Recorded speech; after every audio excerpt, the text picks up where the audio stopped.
खबरें सिर्फ खबरें न रहें, इनकी तह तक जाएंगे हम।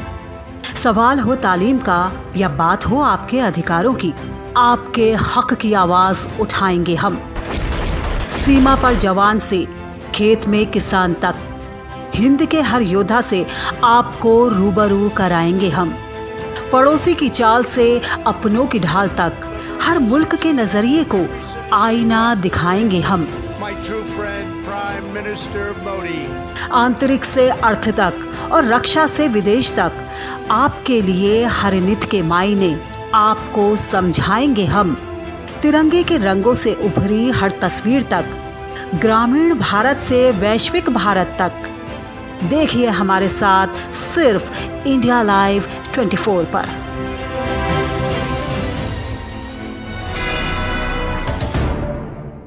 नमस्कार, इंडिया लाइव 24 देख रहे हैं आप और मैं हूं मीनाक्षी देव।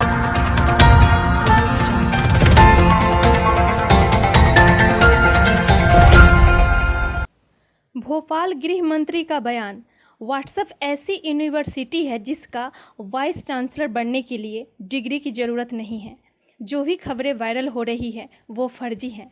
शिवराज सीएम है और रहेंगे, अफवाह पर ध्यान ना दें। नेतृत्व परिवर्तन हो रहा है सर, मुख्यमंत्री बनने की चाह है सर, इस टाइप की पोस्ट वायरल हो रही है, इसमें सच्चाई कितनी है सर? व्हाट्सएप एक ऐसी यूनिवर्सिटी है जिसके वाइस चांसलर बनने के लिए किसी योग्यता की आवश्यकता नहीं होती है, और इसलिए ये जो फेक न्यूज हैं, जो भ्रामक और असत्य समाचार हैं, मेरी प्रार्थना है इन पर ध्यान न दें। भारतीय जनता पार्टी पूरी तरह से शिवराज सिंह जी और बीडी शर्मा जी के नेतृत्व में एक है, संगठित है। माननीय शिवराज सिंह जी मुख्यमंत्री थे, माननीय शिवराज सिंह जी मुख्यमंत्री हैं, माननीय शिवराज सिंह जी मुख्यमंत्री रहेंगे। इसलिए इस तरह की अटकलें कम से कम व्हाट्सएप, फेसबुक इसको आधार न बनाए समाचार का, ऐसा कुछ भी नहीं है। मुख्यमंत्री उत्तर प्रदेश योगी आदित्यनाथ जी के 50वें जन्म दिवस के अवसर पर रेणुकूट नगर स्थित राधा कृष्ण मंदिर प्रांगण में विश्व हिंदू महासंघ के तत्वाधान में मंदिर परिसर में सुंदरकांड का आयोजन किया गया। तत्पश्चात विश्व कल्याण हेतु सभी स्वस्थ एवं समृद्धि के संकल्प के साथ हवन किया गया। इसी क्रम में नाथों के नाथ योगी आदित्यनाथ जी के अंत्योदय के संकल्प के साथ कार्यकर्ताओं ने विकलांग एवं वृद्धों के लिए भोजन एवं मिष्ठान आदि का प्रबंध किया। इस अवसर पर विश्व हिंदू महासंघ के विंध्याचल मंडल प्रभारी शंभू सिंह जी ने अवगत कराया कि 4 जून से 10 जून तक मंडल के विभिन्न जिलों में विभिन्न स्थानों पर लगातार ऐसे कार्यक्रम होने हैं। विश्व हिंदू महासंघ के जिला प्रभारी उमेश ओझा जी ने बताया कि माननीय मुख्यमंत्री जी के जन्म दिवस पर हर वर्ष की भांति इस वर्ष भी राष्ट्र की सुख समृद्धि एवं सभी के स्वास्थ्य की मंगल कामना के साथ हवन पूजन का कार्यक्रम हुआ। सर्वे भवतु सुखिनः विश्व हिंदू महासंघ का संकल्प है। अवसर पर जिला महामंत्री प्रदीप त्रिपाठी, वरिष्ठ जिला उपाध्यक्ष रजनीश चौबे, विश्व हिंदू परिषद के जिला अध्यक्ष गोपाल सिंह, विभाग मंत्री राजेश सिंह, विश्व हिंदू परिषद के पूर्व जिला अध्यक्ष मनोज सिंह, भारतीय जनता पार्टी काशी क्षेत्रीय आयोजन राज वर्मा, मंडल अध्यक्ष प्रभाकर गिरी, मंडल महामंत्री प्रदीप सिंह रानू, राम जायसवाल, भाजपा जिला अध्यक्ष शारदा खरवार, संतोष पाठक, दिलीप पांडे, अवधेश मिश्रा सहित तमाम लोग उपस्थित रहे। कार्यक्रम में कोविड गाइडलाइंस के पालन का विशेष ध्यान रखा गया। नरवा, घुरवा, गरवा और बाड़ी महत्वाकांक्षी योजना छत्तीसगढ़ सरकार की धरातल पर असफल नजर आ रही है। प्रदेश सरकार के महत्वाकांक्षी योजना नरवा, गरवा, घुरवा, बाड़ी का बेमेतरा जिला में उचित क्रियान्वयन होते नजर आ रहा है और न ही इस योजना का ग्रामीणों को कोई लाभ मिलता नजर आ रहा है। गौठान केवल 100 पीस बनकर रह गए हैं। वहीं बिना चारा पानी के मवेशी गौठान में नहीं रह पा रहे हैं। सड़क किनारे बैठे नजर आ रहे हैं, जहां सड़क हादसे में उनकी मौत भी हो जा रही है। प्रदेश सरकार के गौठान योजना के संकल्पना के विपरीत गौठान में कार्य किए जा रहे हैं, जहां गौठान में लगे सामग्री आंधी तूफान में अव्यवस्था की भेंट चढ़ रहे हैं। वहीं ग्रामीणों को इस योजना का कोई लाभ नहीं मिल पा रहा है। जिले में 50% गौठान जहां अपूर्ण है, वहीं महीनों से गोबर खरीदी ठप है।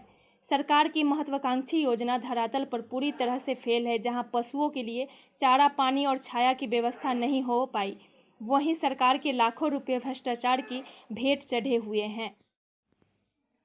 गाजीपुर वृंदावन गांव निवासी सैनिक की असम में एक सड़क हादसे में मौत हो गई। शुक्रवार सुबह पार्थिव शरीर प्राइवेट एम्बुलेंस से पहुंचने से पहले परिजन और ग्रामीणों ने सैनिक को शहीद का दर्जा देने, आर्मी की गाड़ी से पार्थिव शरीर घर भेजने और सम्मान के साथ अंत्येष्टि कराने की मांग को लेकर वाराणसी गाजीपुर मार्ग को जाम कर दिया। सभी लोग डीएम एवं एसपी को मौके पर बुलाने की मांग कर अड़े रहे। सूचना पर पहुंचे सैदपुर तहसीलदार दिनेश कुमार समझाने का प्रयास करते रहे, लेकिन ग्रामीण बात अनसुना कर मांग पर डटे रहे।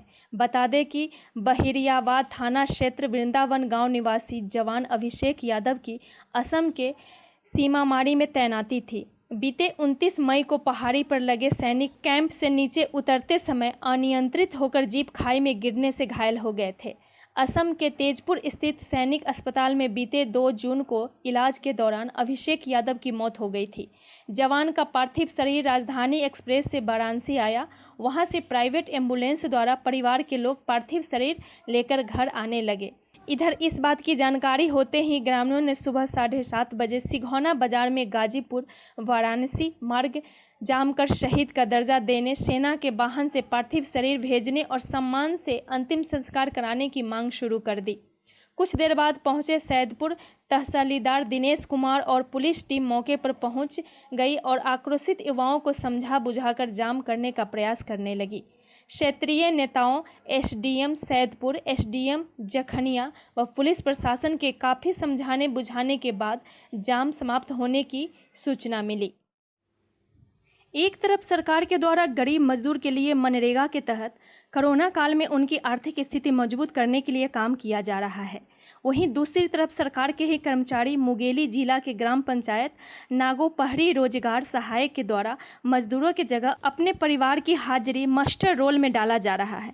ग्रामीणों का आरोप है कि हम लोग कई महीनों से काम कर रहे हैं, लेकिन हम लोगों के खाते में कम पैसा आया है और जो रोजगार सहायक के परिवार वाले हैं वो लोग कभी काम करने गए ही नहीं, उनका फर्जी हाजिरी डाला गया है, जिससे उन लोगों के खाते में लगभग 10,000 से 12,000 के आसपास आया है, जिससे ग्रामीणों ने रोजगार सहायक के ऊपर भेदभावपूर्ण कार्य करने का आरोप लगाया और जिला कलेक्टर के नाम आवेदन देकर निष्पक्ष जांच कराने और रोजगार सहायक के ऊपर कार्यवाही की मांग की है। कहाँ थे?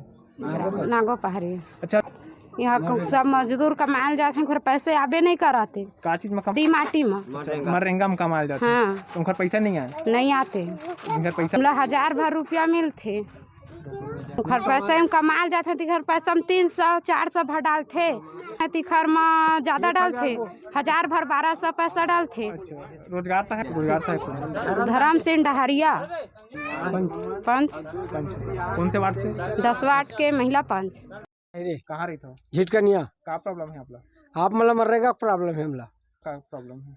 मनरेगा में ये प्रॉब्लम है कि अन्य व्यक्ति के खाता में 1,000 के जे ना 4 हफ्ता फोकट में पैसा ले, हम 4 हफ्ता के हैं तो हमारे 2 हफ्ता पैसा भराए है, जे ना 600 है, जे नहीं गए से 1,000 भराए है। और कुछ हाँ मन तो नहीं बता सकन भाई वो चीज़ ला। अभी कहाँ गाँव में 4 जगह हम 3 जगह गोदी खाने हैं, 3 जगह जौन भी गोदी खाने हैं, तो हमार कहे के मतलब अतके है कि सबके पैसा आवत है बराबर आवे, कि अगला के में भेदभाव मतलब मत हो। एक है कि मतलब है हमार मन के माँ है 600 रुपया। कै दिन गोदी खाने थे? हमन 6 दिन गोदी खाने हैं। एक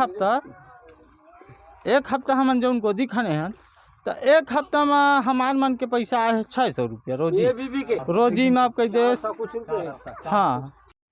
बोधगया मठ के साधु की महिलाओं द्वारा पिटाई का वीडियो वायरल। मठ में ही अवैध रूप से रह रही महिला के खिलाफ शिकायत दर्ज। बोधगया शंकराचार्य मठ के एक सन्यासी की महिलाओं द्वारा पिटाई का वीडियो वायरल हो रहा है, जिसमें कुछ महिलाओं द्वारा डंडे और चप्पल से सरेआम बर्बर तरीके से पिटाई की जा रही है। यह घटना बोधगया मठ के बाहर सड़क पर हुई है। इस संबंध में यहाँ के महंत त्रिवेणी गिरी समेत अन्य सन्यासी द्वारा स्थानीय बोधगया थाना में शिकायत दर्ज की गई है, जिसमें कहा गया है कि मठ में अवैध तरीके से रह रही महिला सरोजनी गिरी के द्वारा इस तरह का काम किया गया है।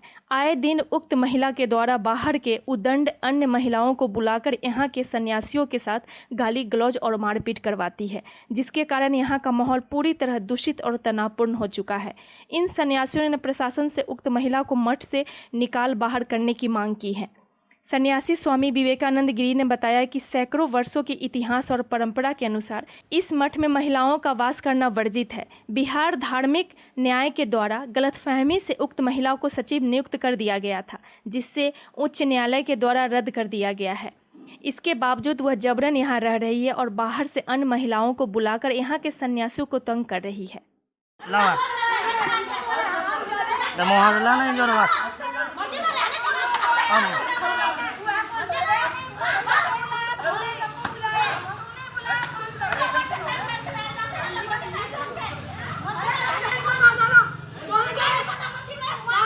आगे जाके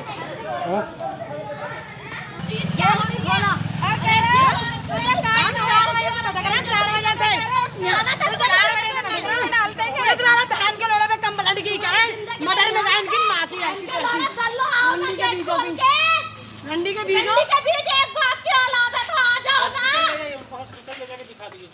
पहले हॉस्पिटल नहीं, इसका हॉस्पिटल बनेगा जो यहाँ रंडी खाना खोल रखा है।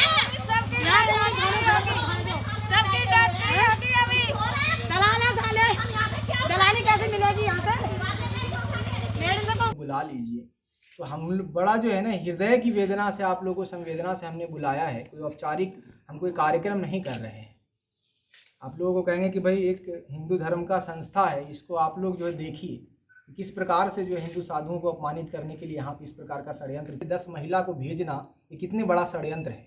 अगर कोई घटना घट जाती तो समाज के लोग ही कहने लगते कि महात्मा जो है वो कुछ ना कुछ गलती की है, जैसा कि मीडिया में हमेशा प्रायः चलाया जाता है कि फलाने जगह के महात्मा ने ऐसे महिला को कर दिया, वैसे कर दिया।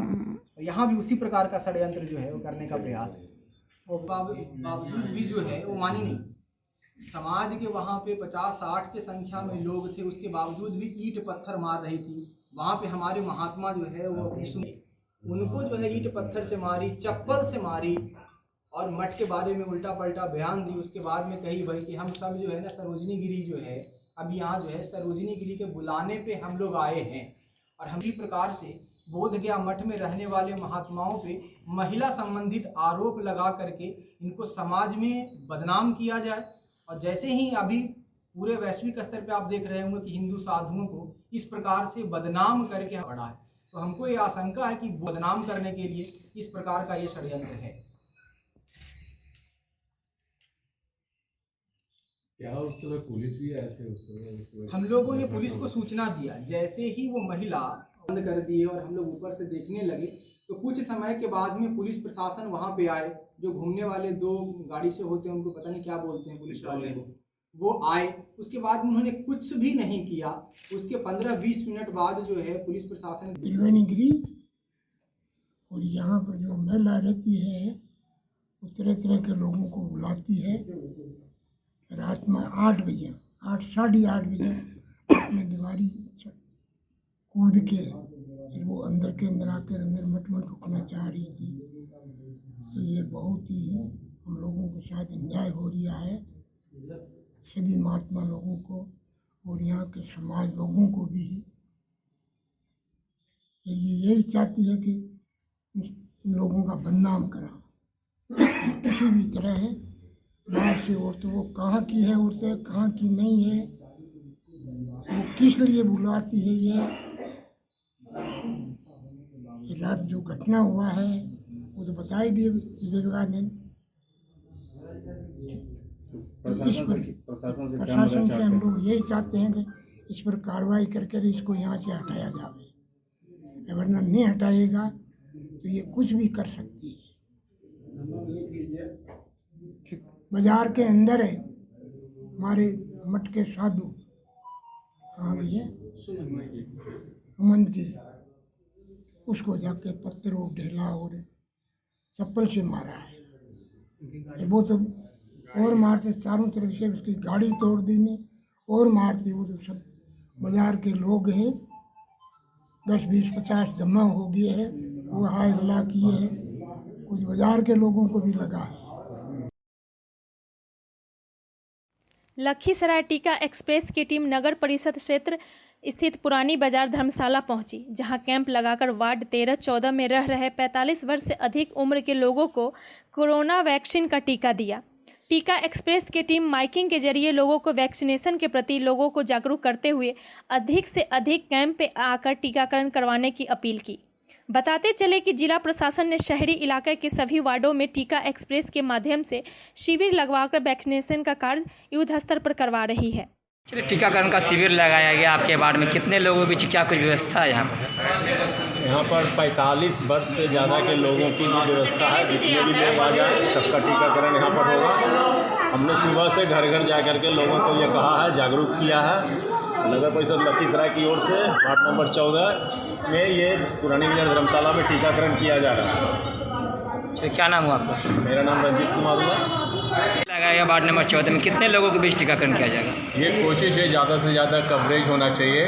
हमारे आंगनवाड़ी वर्कर और वार्ड मेंबर्स के सहयोग से कोशिश है ज़्यादा से ज़्यादा लोग आएँ।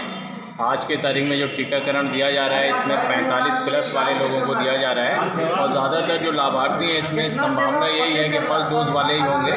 तो हमारे बहुत से स्वास्थ्य कार्यकर्ता केयर इंडिया के लोग इसमें प्रचार प्रसार में भी लगे हैं।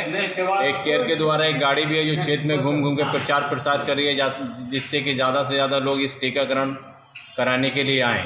यही कोशिश है और बाकी का सबका सहयोग से टीकाकरण में ज़्यादा से ज़्यादा लोगों के आने की संभावना है।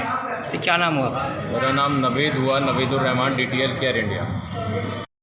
बैंक ऑफ इंडिया की राजपुर शाखा के स्टाफ ने अपना कर्तव्य निभाते हुए ग्राहक को घर से वापस बुलाकर उसका पैसा वापस कर ईमानदारी की एक मिसाल पेश की है। शाखा प्रबंधक मन्ना लाल पटेल ने बताया कि 5 जून को मोरगुन निवासी Jagdish Jhanwar bank of India की राजपुर शाखा में पैसे निकालने आए थे। ग्राहक जगदीश झंवर ने 4,600 रुपये का विड्रॉल भरकर बैंक में जमा किया था, लेकिन गलती से ग्राहक को 2,600 रुपये ही मिले और ग्राहक पैसे लेकर चला गया। शाम को हमने जब कैश मिलान किया तो पता चला कि किसी ग्राहक को कम पैसे मिले हैं। जब पता किया गया तो मोरगुन निवासी जगदीश झंवर का पता चला, जिन्हें हमने फ़ोन कर सूचित किया कि उनको गलती से कम पैसे मिले हैं, जिन्हें बुलाकर आज उनके बचे हुए 2,000 रुपये वापस किए गए। वहीं ग्राहक जगदीश झंवर ने बैंक स्टाफ को धन्यवाद दिया। क्या नाम है काका आपका? जगदीश झंवर। काका, शनिवार को आपने विड्रॉल किया था। शनिवार के दिन मैं आया था सर, तो बोले 4600 का विड्रॉल भर के दिया, तो मेरे को गलती से 2600 रुपये दिए, तो मैंने भर लिए। घर जाके देखा तो कम पैसे निकले। फिर यहाँ से बैंक में फोन गया साहब को, बोले भैया तुमको पैसे कितने दिए? मेरे का 2600 रुपये सर निकले और विड्रॉल भरा था 4600 का, तो उनकी गलती हो गई। फिर साहब ने फ़ोन लगाया, भैया तुम वापस आ जाओ। क्या बोलना चाहेंगे आप बैंक वालों? 2,000 रुपये बाकी है तो ले जाओ, तो मैं धन्यवाद करता हूँ बैंक का। कल किसी के पैसे हुए थे? एक्चुअल क्या हुआ था कि कल हमारी शाखा में जगदीश झंवर सिंह निवासी मोरगुन पैसे निकालने के लिए आए थे। उन्होंने 4,600 रुपये का विड्रॉल फॉर्म भरा था, लेकिन गलती से उनको 2,000 रुपये कम गए। जब हमारे यहाँ शाम को कैश बैलेंस कर पैसे लिख किया तो 2,000 रुपये अधिक आ रहे थे। फिर हमारे द्वारा खोजबीन करने के बाद पता चला कि जगदीश झंवर सिंह को 2,000 रुपये कम गए। एक्चुअल में जगदीश भाई को यह नहीं पता चला कि उनको पैसे कम गए हैं, तो हमारे द्वारा उनको टेलीफोन करके और बुलाया गया है कि भाई आपको पैसे कम मिले हैं, आप हमारे यहाँ से लेकर जाओ। तो आज वो आए हैं, आज हमने उनको पैसा वापस मतलब उनका भुगतान कर दिया है। और बैंक में जब भी कभी कुछ ऐसी घटना होती है कि इसका पैसा कम या ज़्यादा है, तो हम खोजबीन करके संबंधित व्यक्ति को पैसा देने का प्रयास करते हैं। पूर्व मुख्यमंत्री त्रिवेंद्र सिंह रावत मंगलौर विधायक काजी निजामुद्दीन के आवास पर पहुंचे, जहां पूर्व सीएम ने विधायक काजी निजामुद्दीन की माता के देहांत पर अपनी संवेदनाएं व्यक्त की, साथ ही शोकाकुल परिवार को सांत्वना दी। अभी हाल ही में कुछ दिन पूर्व विधायक काजी निजामुद्दीन की माता का देहांत हो गया था, जिसके बाद राजनेताओं से लेकर अधिकारी लोग उनके आवास पर पहुंचकर अपनी संवेदना व्यक्त कर रहे हैं। पत्रकारों से बात करते हुए पूर्व सीएम ने बताया, कोरोना की तीसरी लहर की आशंका को देखते हुए प्रदेश सरकार पूरी तैयारी करने में जुटी है। सरकार कोरोना की तीसरी लहर की आशंका को लेकर भी बेहतर कार्य कर रही है। वैक्सीनेशन पर पूर्व सीएम ने कहा कि अगस्त तक उत्तराखंड में वैक्सीन की कमी नहीं रहेगी और दिसंबर तक अधिकतर युवाओं का वैक्सीनेशन कर दिया जाएगा। पूरी तैयारियाँ की हैं और सबसे बड़ी चीज़ है कि जो वैक्सीनेशन हो रहा है इस आज 7 जून 25 जून तक ये उम्मीद जताई जा रही है कि काफ़ी संख्या में वैक्सीन उपलब्ध हो जाएंगी और अगस्त आते आते कोई कमी नहीं है। दिसंबर तक लगभग देश के जो भी वयस्क हैं सबका वैक्सीनेशन तो बहुत तेज़ी से काम हो रहा है। इसलिए क्योंकि जो स्प्रेडर है वो कौन है? युवा है। युवा ज़्यादा घूमता है, इधर उधर जाता है, काम धंधे में जाता है। जब वो उसका वैक्सीनेशन हो जाएगा तो मैं समझता हूँ कि जो इसका प्रसार है वो नियंत्रित होगा। अयोध्या पहुंचे प्रमुख सचिव आवास दीपक कुमार का बयान। मुख्यमंत्री के विजन डॉक्यूमेंट पर चल रहा काम, विभिन्न विभागों द्वारा अलग अलग किया जा रहा कार्य, टूरिस्ट बढ़ाने, कल्चर से जोड़कर देखने का, इंफ्रास्ट्रक्चर बढ़ाए जाने की भी है योजना। इंटरनेशनल कंसल्टेंटली एसोसिएट बना रही अयोध्या का विजन डॉक्यूमेंट L&T और कुकरेजा आर्किटेक्ट कर रहा सहयोग। 27 परियोजनाओं की एक लिस्ट दे चुकी है ली एसोसिएट। 27 में से 10 का बनाएंगे डिटेल प्रोजेक्ट। सड़क, रिवर फ्रंट, घाटों के जीर्णोद्वार, बस स्टैंड, पार्किंग सुविधाएं व अयोध्या की एंट्री पॉइंट पर गेट बनाने के भी काम। एक नई सिटी की बन रही है परिकल्पना। सरकार 3 गांव में जमीन पर कर रही अधिग्रहण। अयोध्या के सीमावर्ती जिले बस्ती व गोंडा के भी जमीनों पर नजर। अयोध्या के विकास से गोंडा और बस्ती को कैसे जोड़ा जा सकता है, इस पर भी हुई चर्चा। दीपक कुमार प्रमुख सचिव आवास के साथ हाउसिंग बोर्ड के आयुक्त अजय चौहान, आवास विकास के विशेष सचिव डॉक्टर नीरज शुक्ला, अयोध्या विकास प्राधिकरण के उपाध्यक्ष विशाल सिंह जी भी रहे साथ। कोरोना काल के बाद आप आए, विकास की क्या गति देंगे? वो देखिए, आप लोग सब अवगत हैं, माननीय मुख्यमंत्री जी की प्राथमिकताओं में है अयोध्या। वो खुद भी स्वयं आकर के विकास कार्यक्रम देखते हैं। उनके मार्गनिर्देश में एक इंटरनेशनल कंसल्टेंट लगाया गया है ताकि एक विज़न डॉक्यूमेंट, एक दृष्टिकोण प्रपत्र बन सके। विभिन्न विभाग अलग अलग कार्यक्रम यहाँ कर रहे हैं तो उनको समेकित करके एक समन्वय के साथ विकास किया जा सके। इनको ये भी कहा गया है कि प्री फिजिबिलिटी रिपोर्ट्स बनाएंगे कि कौन कौन सी परियोजनाएं यहाँ चल सकती हैं, वो चाहे टूरिज़्म के दृष्टिकोण से हो, कल्चर के दृष्टिकोण से हो, आध्यात्मिक धार्मिक दृष्टिकोण से हो, उस पर ये कार्य कर रहे हैं और उस पर ये विभागों से कंसल्ट करते हैं। अयोध्या के नागरिकों से, गणमान्य जो हैं, उनसे भी क्या है, प्रेस से भी उन्होंने पूछा है कि यहाँ की आवश्यकता क्या है और किस तरह से विकास होना चाहिए। अब उसमें इंफ्रास्ट्रक्चर के भी प्रोजेक्ट्स हैं, ट्रेनिंग के भी प्रोजेक्ट्स हैं, MSME इंडस्ट्रीज़ के भी प्रोजेक्ट्स हो सकते हैं। तो ये विभिन्न विभागों से बात करके और विभाग की जो प्राथमिकता होगी और उनके पास जो बजट अवेलेबल होगा उस पर प्रायोरिटाइज़ करके वो काम करेंगे। देखिए, एक तो 3 गांवों की इधर जो अयोध्या में है उनमें तो अधिग्रहण की कार्रवाई चल रही है, करीब 1200 एकड़ के वो है।